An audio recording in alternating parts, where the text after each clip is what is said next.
Hi everybody, Adam here. Welcome back to our Lego room.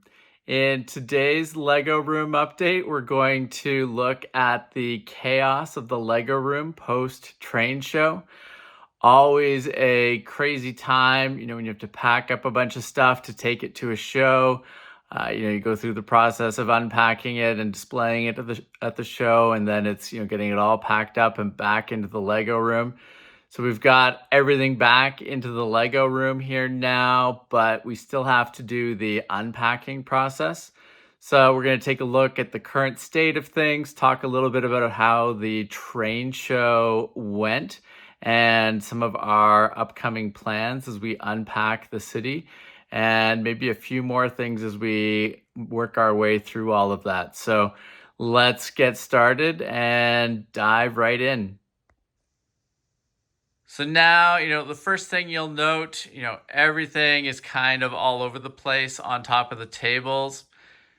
We've got stuff in bins, stuff that was taken to the show, just loose out and around on the tables.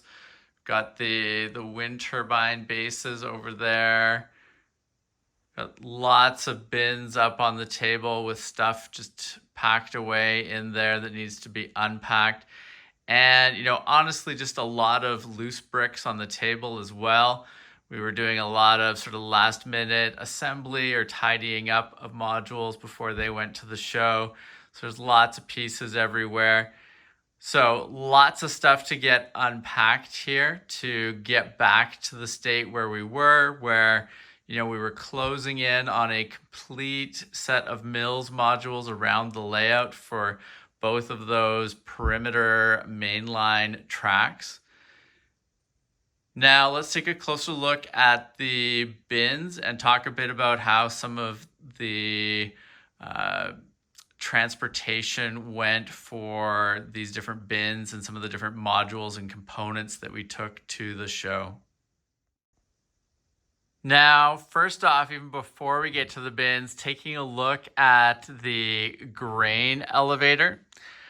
One of the first things you'll notice here is that we separated the main grain elevator building from the sort of support building on the side here, and was really happy with how that worked out. Made this a lot easier to transport. The support building is on a 2x2 footprint for of mills base plates, and now the main grain elevator is also on a 2x2 mills module footprint. So you can imagine before that was a 4x4 module, was super hard to carry and just transport in general. Didn't give us a lot of flexibility in our vehicle for getting it in there with other things stored around it. And it was just awkward to lift to the vehicle, lift into the venue, back to the vehicle, and back home again. Not that that main grain elevator is, that easy to move still, given its size and just the general weight and amount of structure there is there. Still a difficult module to move, but much easier when you can do it by yourself, without too much fear of anything sort of breaking or giving way. So I was really happy with how that worked out. There is actually still the potential here, I think, for shaving another half a base plate off of this support building mills module, which is something I'll look into. And if we get it to that, 1.5 base plates by 2 base plates, I think at that point it will fit into a bin, which would make this way, way easier to transport. At 2x2 base plates, you still can't fit it in most bins because of the width of the module. So, getting it down to 1.5 base plates by 2 would be a huge step. So that's definitely something I'm going to look at. Now, one other interesting story when it comes to the grain elevator, when we were actually carrying this particular building into the venue for the SUPERTRAIN train show, we actually, it broke a little bit because there was a truck that was finishing its unloading at the loading bay, and the trailer door was being shut, and we weren't expecting it to get shut, and the person didn't see us. And when the back of the trailer went up, it actually caught the edge of the roof. So that roof section there basically came off in a whole bunch of pieces, and there was some other things that got loosened a bit in the process. Fortunately, found all the pieces, managed to get everything back together. Was quite scary. It could have been a lot worse than it was, but made me feel good. It sort of showed the general strength of the structure, and again, it was another situation where the fact that we were able to carry this one by itself with that 2x2 footprint, I think it allowed us to sort of have greater recovery capability in that situation with it getting hit, because it was a lot more balanced, it was easier to carry.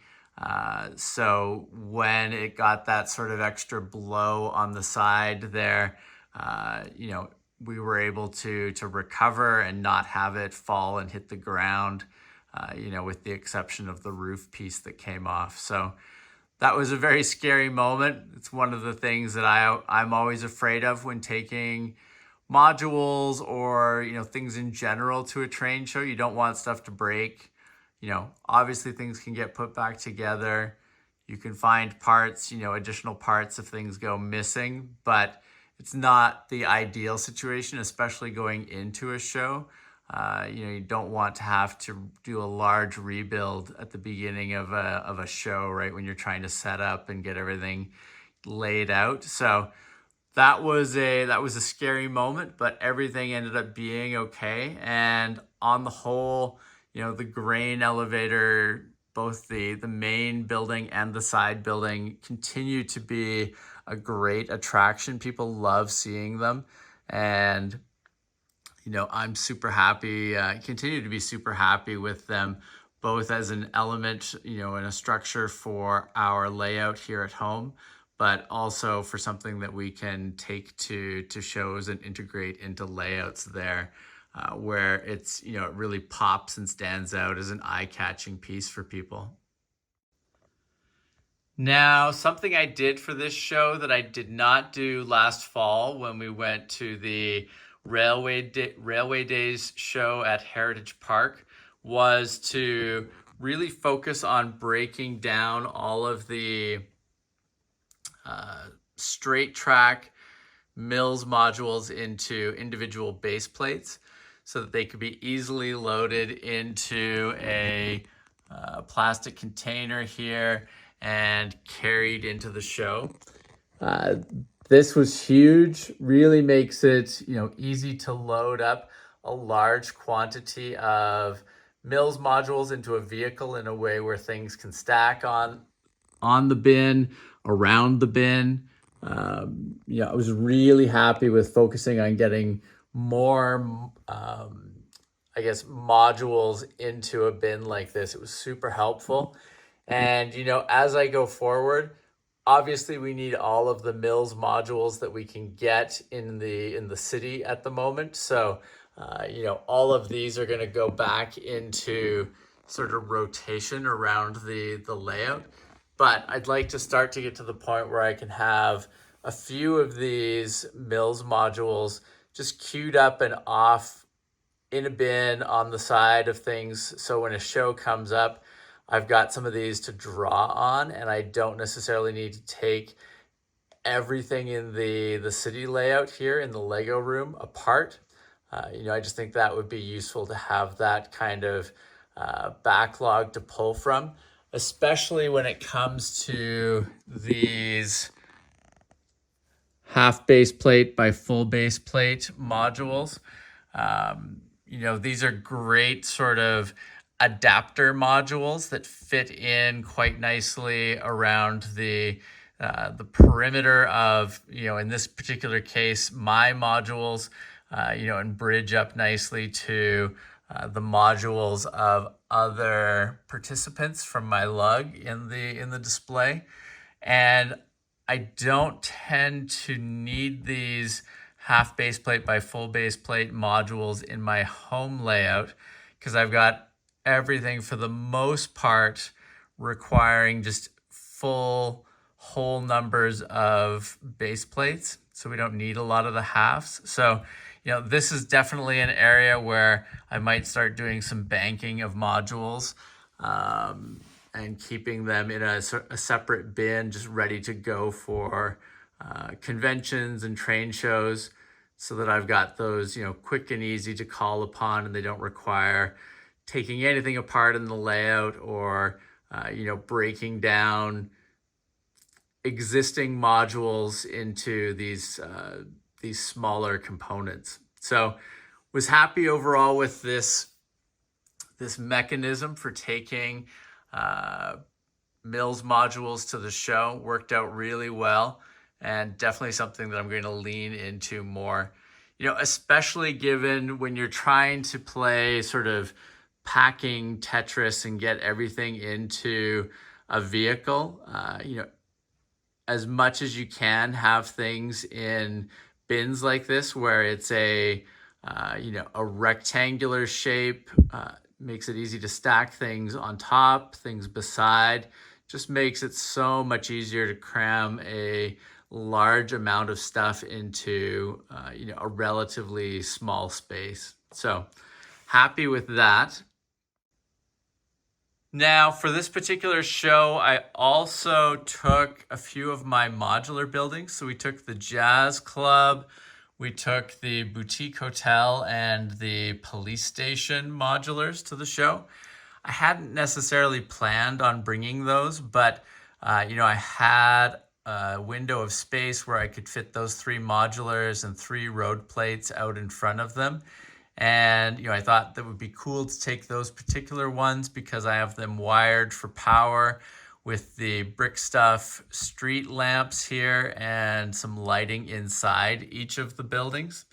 So it's a nice sort of way to show some of the ways that people can extend their Lego sets relatively easily, by customizing and adding lights in like that. Really adds a lot to a modular and to your Lego in general. So I thought it was a cool idea, and it worked out really well. It was interesting to first of all set up and do a little bit of that wiring before the show to get all the different modulars and street wiring to a point where it could run off of one of the brick stuff battery packs. So that was interesting. I'm going to definitely be applying some of those lessons I learned there to the wiring as we put things back into the city. There's a few things I think I can do to make it a little easier to both sort of wire things up and manage the wires at shows, and also ways that I can make it easier to disassemble things and sort of separate the wires when I'm taking stuff out of my city to take to shows. Things are definitely heading in the right direction there, but there was a few things that, with some minor changes, I think I can make it easier, because it's fiddly when you have to take wires apart. So, anything you can do to minimize that will pay dividends, especially when you're at the takedown phase of a train show or a convention. You don't have as much time as you do during the setup phase. So anything you can do to save yourself a little effort and just make things easier on yourself is a big win, and something to strive for. So, was happy with the modulars and how they transported. Everything looks like it made it back in one piece. I had to take off a few of the upper floor sections just to get the buildings to fit in these bins because they're fairly tall, but those should all go back together quite quickly and easily. So, was happy with that. I think those buildings were a great addition to the modules that I brought, and definitely had some interesting wow factor for the public as they walked by and were talking to us about the different things that we had on display. Now, moving up the stack of bins here, we've got this next bin that has kind of a catch-all of things. We've got the main portions of the 2 wind turbines in there. We've got our R104 and R120 track pieces with their ballast in there, and some other parts that go into the bases of each of the wind turbines. Now, that's a prime example of a bin where there's a lot of optimization still left.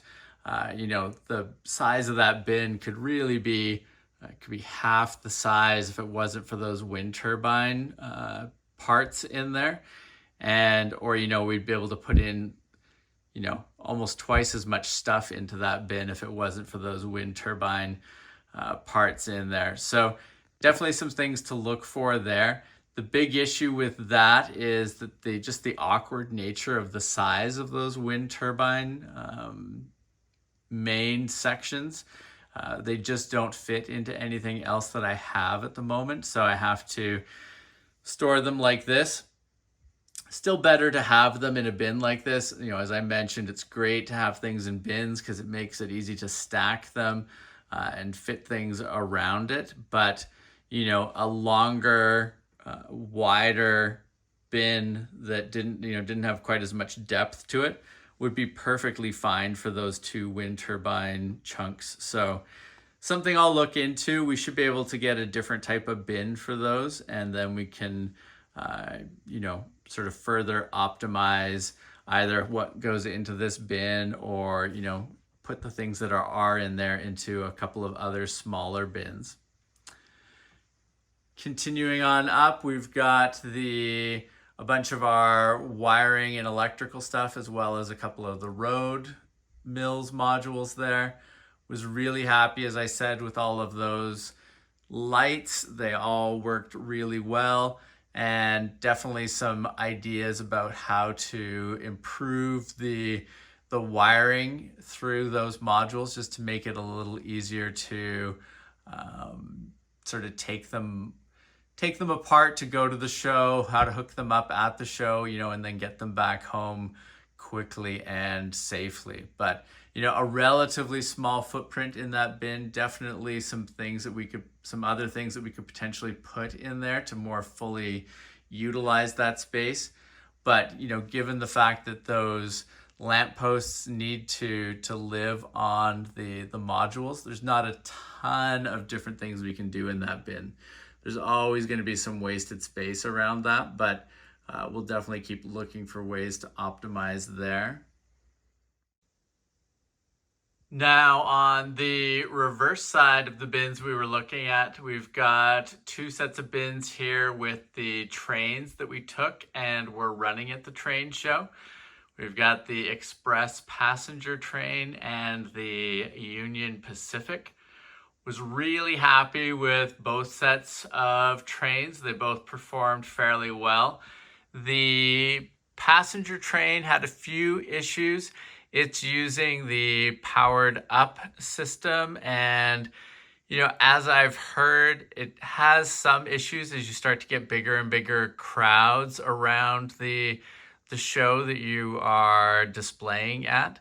So we ran into a few issues with controlling the train.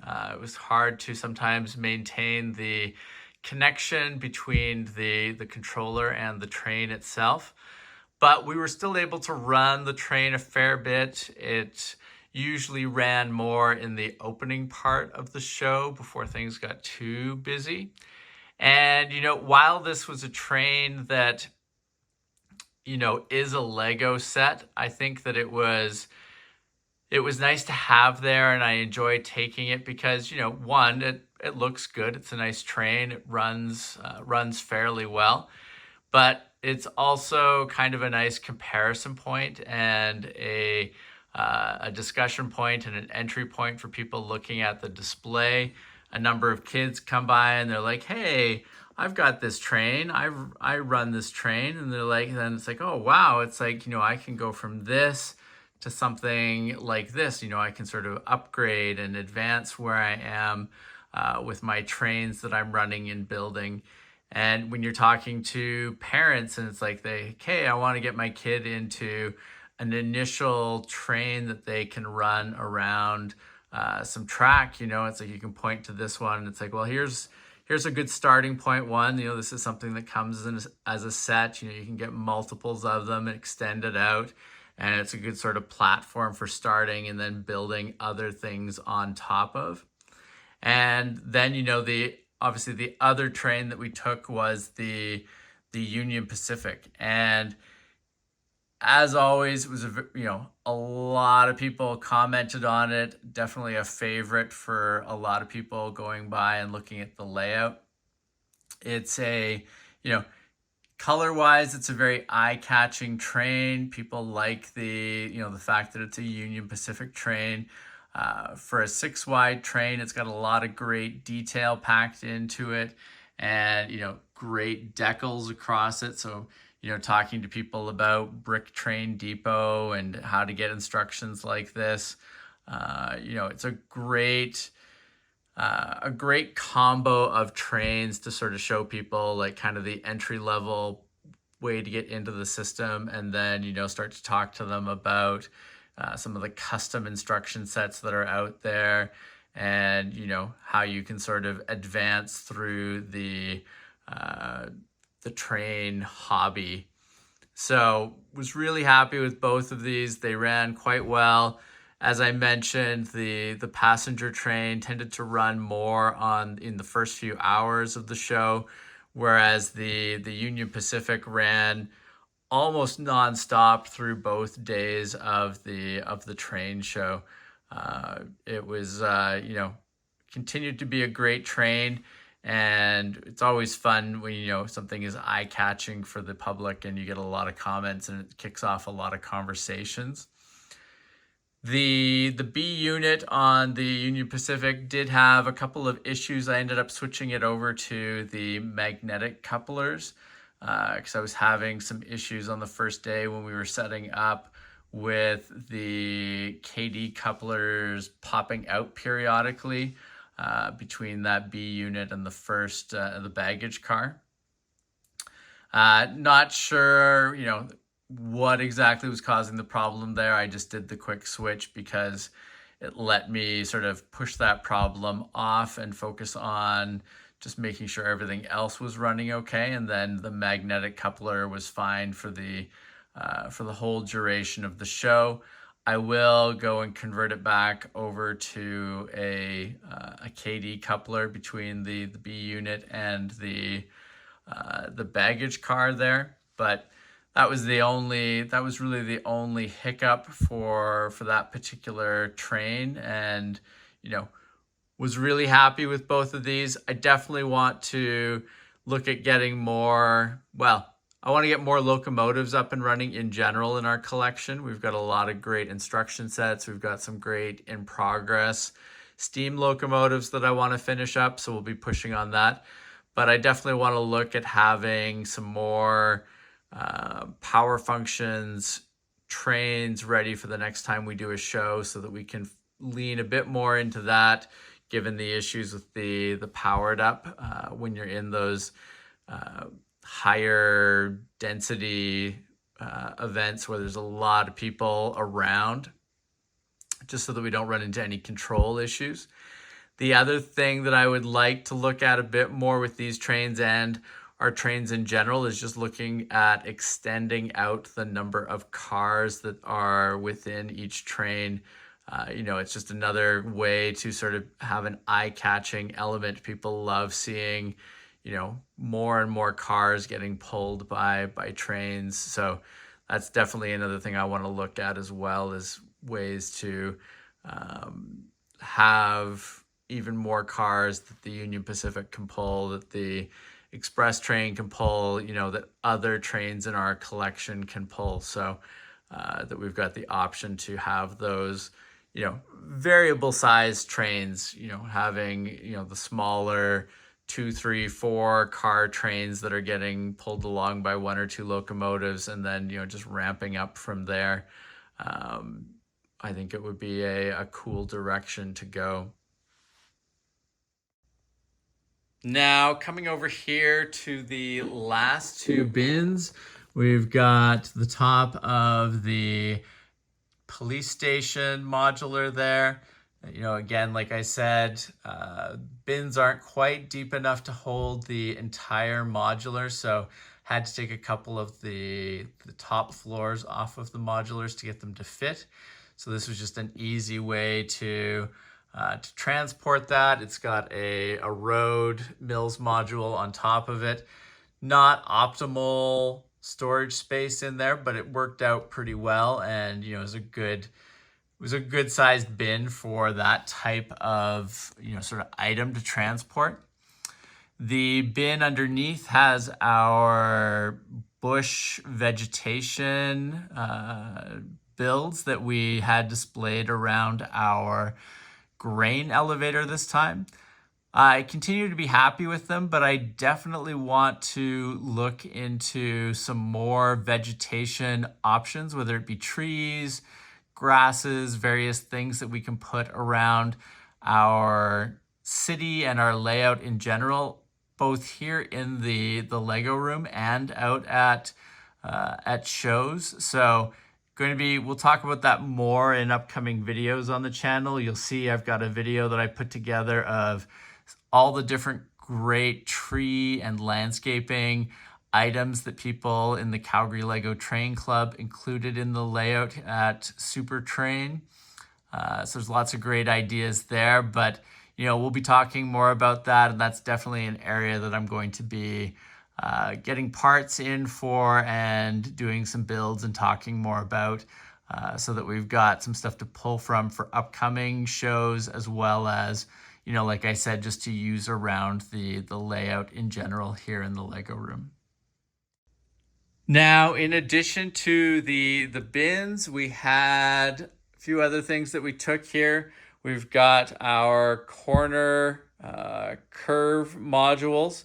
These are, what do we got here? We got 1, 2, 3, 4, 4x2. So this chunk is 4x2. There's another 4x2 chunk underneath. Each of those represents 2/3 of a corner module. And then we've got the other 2x2 section down with for each of those corners down with the wind turbine bases that we'll see in a moment. Was really happy with these. They're awkward as heck to transport. They're big to carry when you're trying to carry them into a venue, especially, this last weekend, it was kind of windy outside. This just really catches the wind when you're trying to move it in. At least it's relatively flat, so you can stack lots of stuff on it inside the vehicle. That works out well. But, a little awkward. It would be nice if there was a bin that we could get to fit this. The other option is that I could just, disassemble these curves down into their individual chunks, and then I would just have to make a notation or figure out a good way to represent how they go together in the, to form the full curve.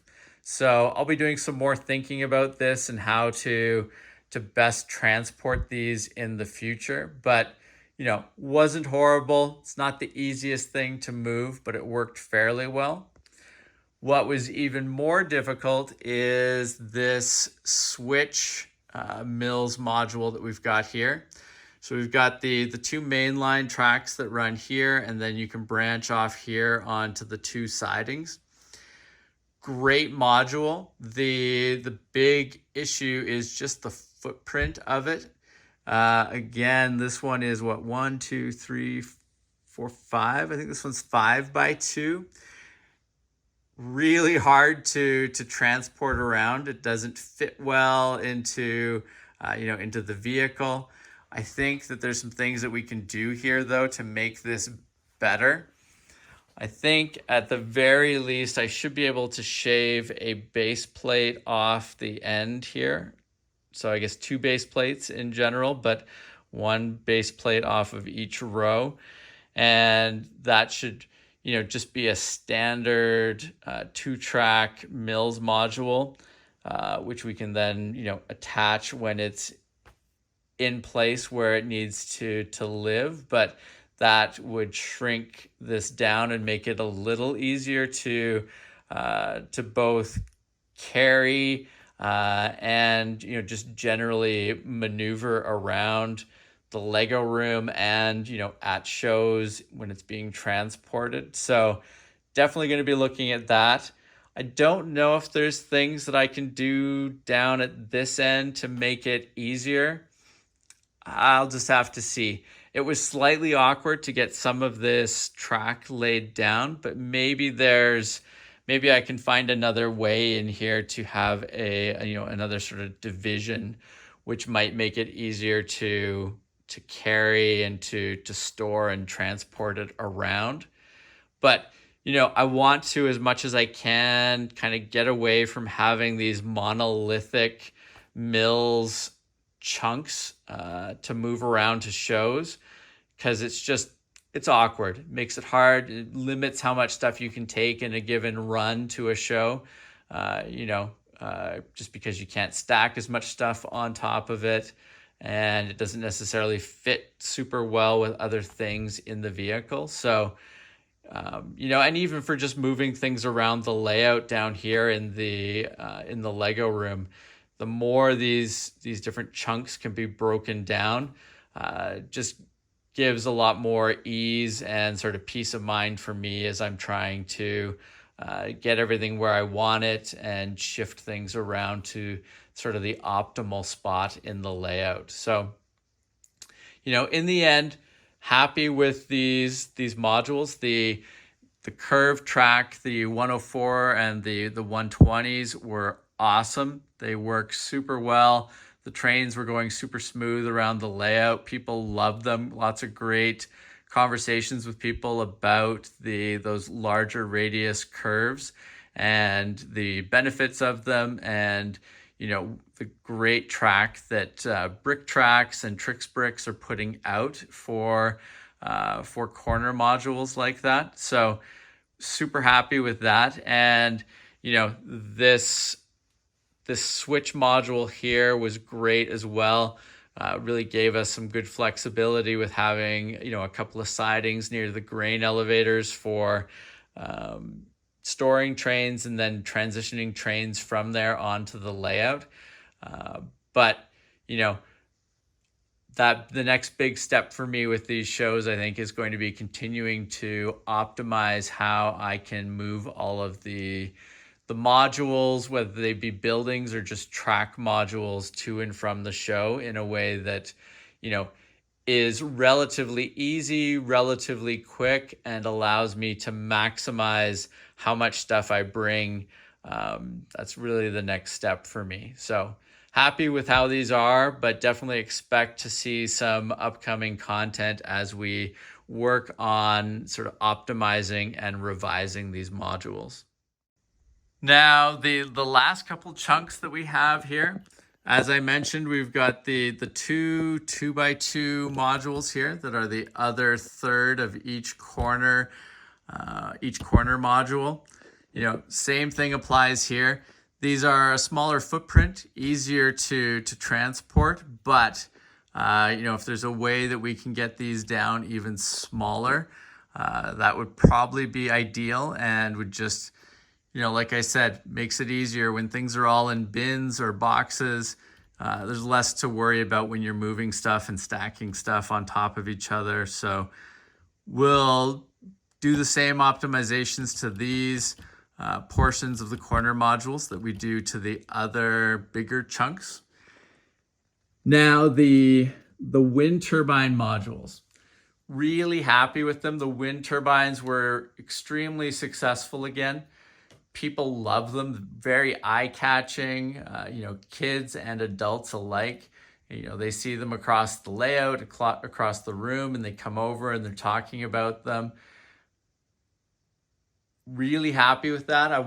Like I said, I want to optimize how we transport the structure of the wind turbine. But I think the other thing that's going to be worth looking into is what I want to do with these bases, whether I want to keep them in this sort of style with the, sort of the blocky, hilly base to them, where I hide the connection for the wind turbine and the battery for it, or if there's something else I want to do to change up that base structure. And with that, finding a way to make it easier to transport these, because you can tell like these are not flat in any way, shape, or form. They've got an awkward verticality to them, which makes it really hard to stack anything on them. So they end up being a difficult piece to transport in the vehicle to the show. They usually have to go on top of things because they can't be near the bottom of the stack. So happy with the modules, really happy with the wind turbine. Just not sure if this is going to be the sort of the final form factor for the base for them, or if there's some different landscaping we can do, as well as some different sort of mechanisms we can use for transporting them to allow them to stack with greater ease and be carried and moved with greater ease.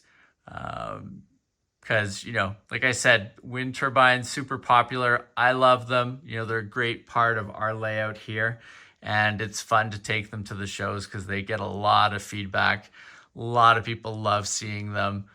It's one of the first things they notice when they come over to that end of the layout is the wind turbines. So definitely want to keep them around. It's just going to be a matter of figuring out, maybe it's as simple as, coming up with a box that these can go in, and then having sort of an interior structure to the box where, that can, some cardboard or something goes around to kind of make a shell, and then the other one can go on top, and that way they can sit inside a box together in a way that stacks well with everything else. So could be as simple as that. It could be more advanced. We'll just have to see.